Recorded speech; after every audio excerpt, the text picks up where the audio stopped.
2 నెలల తర్వాత సెప్టెంబర్ 18వ తారీఖున ఎందుకు అన్నాడు?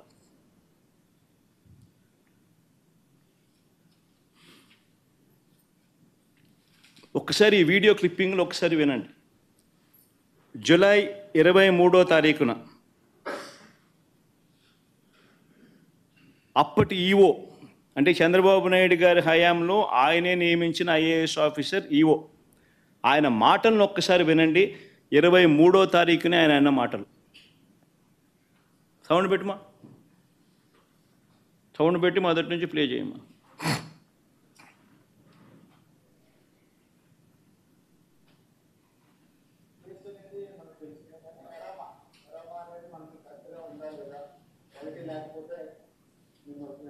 చర్యలు తీసుకుంటాం. మేనేజ్మెంట్ వాళ్ళు వచ్చారు, ఒక్కొక్కరు మాట్లాడుకుంటాం. చెప్పిన తర్వాత కొంతమంది ఇంప్రూవ్ చేశారు. ఆ శాంపుల్స్లో అడల్టరేషన్ ఉందని తెలియదు. అడల్టరేషన్ ఏం అడల్టరేషన్ ఉందంటే వెజిటబుల్ ఫ్యాట్స్. వెజిటబుల్ ఫ్యాట్స్ అంటే వనస్పతి అంటాం కదా, వెజిటబుల్ బియ్య వనస్పతి అది తెలిసింది.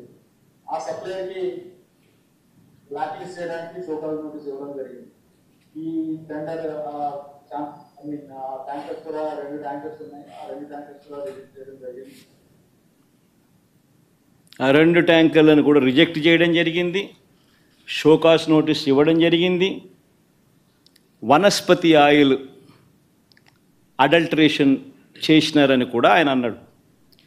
మరి క్లియర్ కట్గా 23వ తారీఖునే, జూలై 23వ తారీఖునే ఈఓ వెరీ క్లియర్గా వాడకంలోకి ఇది తీసుకొని రాలేదు అని చెప్పి ఇంత క్రిస్టల్ క్లియర్గా చెప్పినా కూడా 2 నెలల తర్వాత సెప్టెంబర్ 18వ తారీఖున చంద్రబాబు నాయుడు గారు అనే వ్యక్తి అన్నీ తెలిసి తాను ఏ రకంగా అబద్ధాలు ఆడాడో వినండి ఒకసారి. దగ్గర పెట్టే ప్రసాదం అపవిత్రం చేసే విధంగా ఓసారి బాధేస్తుంది. నాసి రకమైన ఇంగ్రీడియంట్సే కాకుండా ఎనిమల్ ఫ్యాట్ కూడా వాడారు. ఏది గీకు బదులు గీకి బదులు యానిమల్ ఫ్యాట్ కూడా వాడారని, లడ్లు తయారయ్యాయని, భక్తులకు పంచారని, భక్తులు తిన్నారని ఏకంగా సాక్షాత్తు ఒక ముఖ్యమంత్రి అన్నీ తెలిసిన వ్యక్తి అబద్ధాలు ఆడడం. మళ్ళీ సెప్టెంబర్ 20వ తారీఖున ఈఓ మళ్ళీ ఇచ్చిన ఇంటర్వ్యూ, చంద్రబాబు నాయుడు గారు 18వ తారీఖున తాను ఈ మాటను మాట్లాడితే సెప్టెంబర్ 19వ తారీఖున, అంటే చంద్రబాబు నాయుడు మాట్లాడిన మరుసటి రోజే సెప్టెంబర్ 19వ తారీఖున ఏకంగా తెలుగుదేశం పార్టీ వాళ్ళు వాళ్ళ తెలుగుదేశం పార్టీ ఆఫీసు నుంచి ఈ ఎన్డీడీబీ గుజరాత్ నుంచి తెప్పించిన ఈ కాన్ఫిడెన్షియల్ రిపోర్టును రిలీజ్ చేస్తారు తెలుగుదేశం పార్టీ ఆఫీస్ నుంచి సెప్టెంబర్ 19వ తారీఖున. అంటే చంద్రబాబు నాయుడు 18వ తారీఖున మాట్లాడతాడు అబద్ధాలు వల్ల వేస్తూ. సెప్టెంబర్ 19వ తారీఖున అంటే మరుసటి రోజు తెలుగుదేశం పార్టీ ఆఫీస్లో నుంచి ఈ రిపోర్ట్ రిలీజ్ చేస్తారు.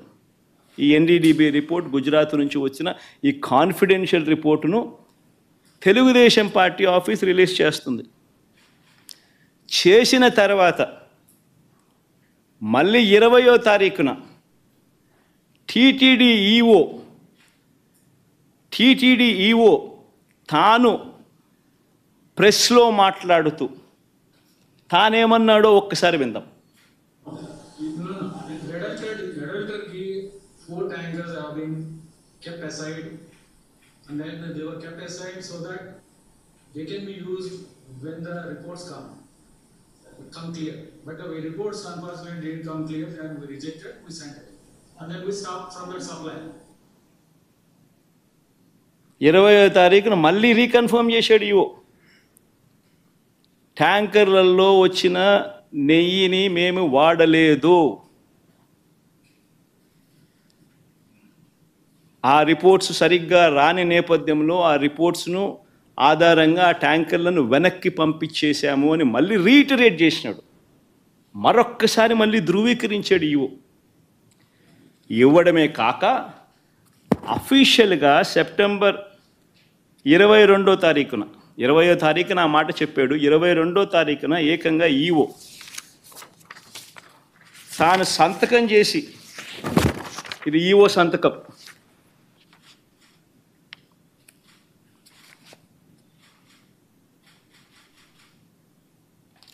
తాను సంతకం చేసి గవర్నమెంట్కు రిపోర్ట్ ఇచ్చాడు సెప్టెంబర్ 22వ తారీఖున. ఆ రిపోర్ట్లో ఆయన ఏమని ఇచ్చాడు? ఎక్కువ చదవనులే, క్లుప్తంగా చెప్తాను. హీ వాజ్ సెలెక్టెడ్ ఇన్ ఈ టెండర్, త్రూ ఈ టెండర్ ద్వారా సెలెక్ట్ అయ్యారు. Started supply from 12th June 2024. However, his two tankers on 6th July and two more tankers on 15th July were found to be of poor quality during our physical verification. Tarvata, accordingly, 4 samples were sent to NDDB lab, NDDP lab, Anand, Gujarat, confidentially for testing its quality. Confidentially అనే పదం నేను ఇక retreat చేస్తున్నాను. Confidentially for testing its quality. The report was received on 16th July and 23rd July.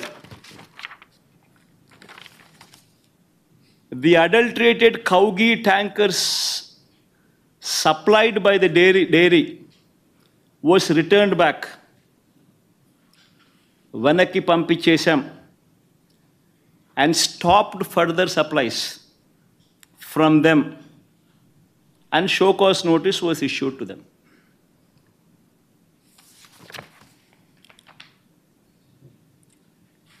నేను అడుగుతా ఉన్నా, confidential report Telugu Desam party office September 19వ తారీఖున 2 నెలల తర్వాత తెలుగుదేశం పార్టీ ఆఫీస్ నుంచి రిలీజ్ చేస్తారు.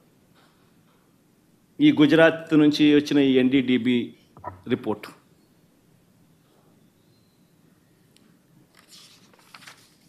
నేను అడుగుతా ఉన్నా, ఇవన్నీ తెలిసిన తర్వాత కూడా సెప్టెంబర్ 22వ తారీఖున ఈఓ ఈ రిపోర్ట్ ఇచ్చిన తర్వాత కూడా సెప్టెంబర్ 22వ తారీఖున చంద్రబాబు నాయుడు ప్రెస్ స్టేట్మెంట్, అది కూడా ఒకసారి వినండి. ఇక్కడికి వచ్చినప్పుడు 4 ట్యాంకర్స్, అప్పటికే 4 ట్యాంకర్స్ వచ్చేసి దాన్ని వాడారు.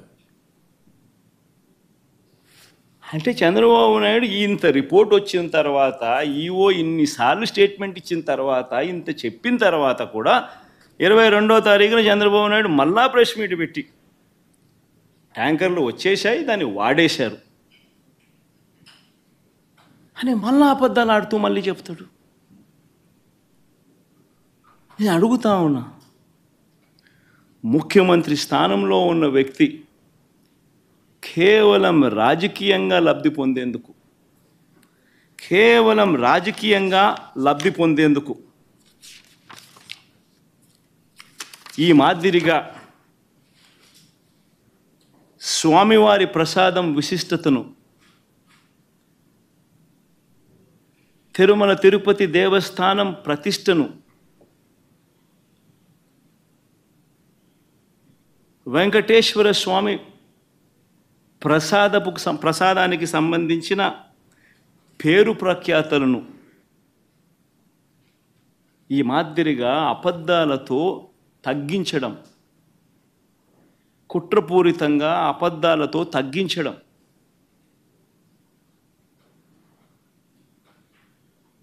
అపవిత్రత కాదా అని అడుగుతా ఉన్నా.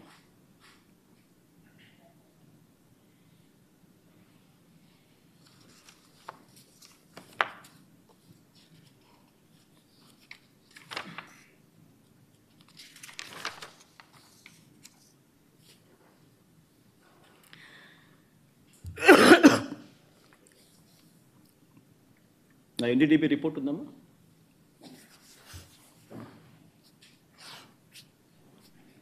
పోనీ ఆ ఎన్డీడీబీ రిపోర్ట్, ఆ గుజరాత్ నుంచి వచ్చిన ఎన్డీడీబీ రిపోర్ట్, పోనీ ఆ రిపోర్ట్ అన్నా కానీ ఖచ్చితత్వం ఉందా?